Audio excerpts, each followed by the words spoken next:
سورہ فلق اور سورہ ناس، اجوا کھجور، شہد، زیتون کا تیل، کلونجی، حجامہ، زمزم کا پانی، تلبینہ، سورہ فاتحہ، رقیہ۔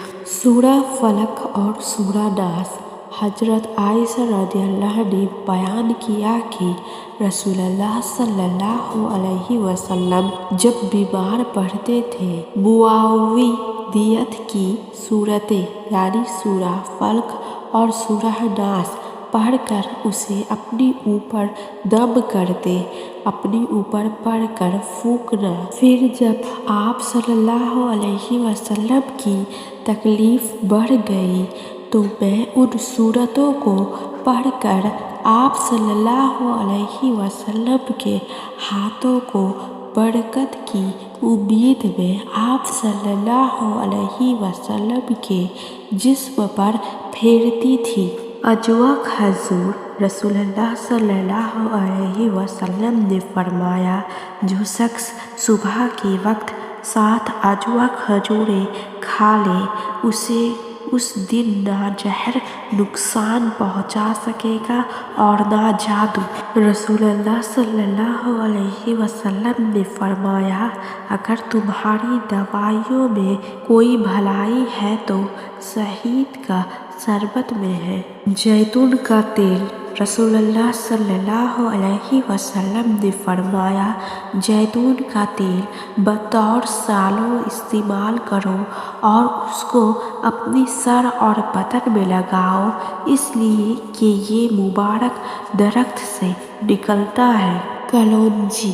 رسول اللہ صلی اللہ علیہ وسلم نے فرمایا، سیاہ دانوں میں ہر بیماری سے شفا ہے سوا سام کے۔ ابن شہاب رحمۃ اللہ نے کہا کہ سام موت ہے اور سیاہ دانہ کلونجی کو کہتے ہیں۔ حجامہ۔ رسول اللہ صلی اللہ علیہ وسلم نے فرمایا، اگر تمہاری دوائیوں میں شفا ہے تو وہ حجامہ لگوانے میں ہے، اس میں حجامہ لگوانے میں شفا ہے۔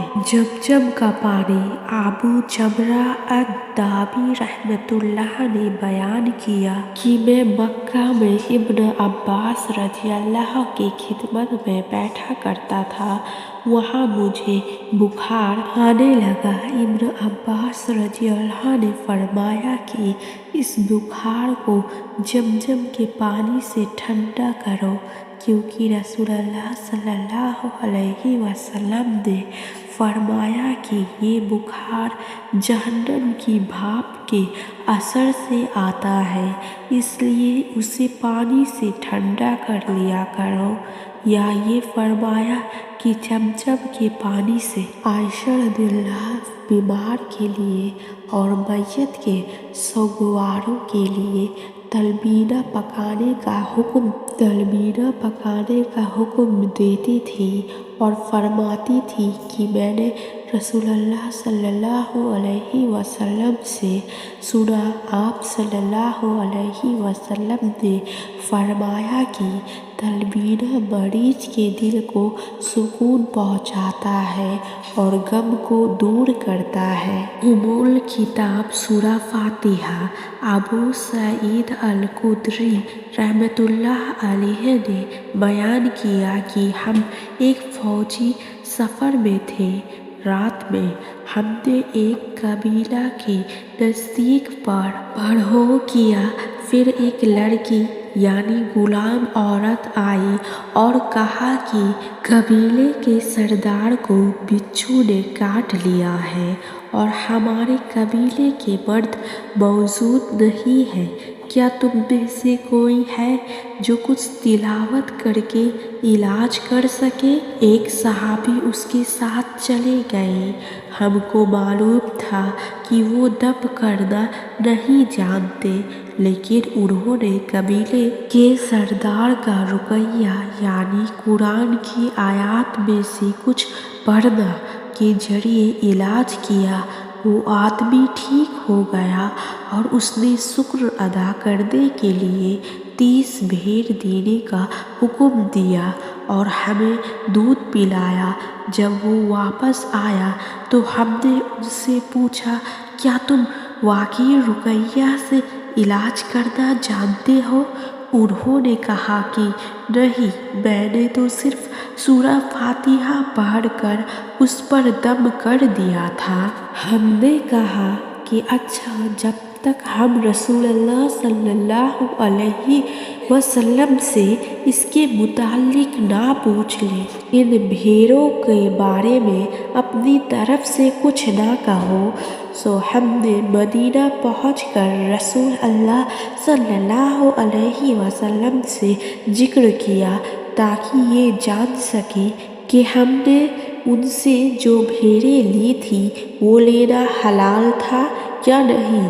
تو آپ صلی اللہ علیہ وسلم نے فرمایا کہ انہوں نے کیسے جانا کہ سورہ فاتحہ کو علاج کے لیے استعمال کیا جا سکتا ہے؟ جاؤ، یہ مال حلال ہے، اسے تقسیم کر لو اور اس میں میرا بھی حصہ لگانا۔ رقیہ 1 نمبر، یہ پڑھیے: الفاتحہ، آیت الکرسی، سورۃ البقرہ کی آخری 2 آیات، قرآن کی آخری 3 سورت اور آپ صلی اللہ علیہ وسلم کی دعائیں جو حدیث میں بیان ہیں وہ بھی پڑھ سکتے ہیں۔ دوسرا، کیسے کرنی ہے؟ خود پر رقیہ کرنے کے لیے آپ اپنے ہاتھوں کی ہتھیلیوں کو جمع کریں اور ان پر رقیہ پڑھ کر پھونکیں، اور جہاں پر بیماری ہے یا جسم کے جس حصے میں تکلیف ہے وہاں ہاتھ پھیر لیں۔ آپ چمچم پانی یا نارمل پانی پر بھی 3 یا 5 یا 7 یا 11 بار رقیہ پڑھ کے پھونک کر پی سکتے ہیں۔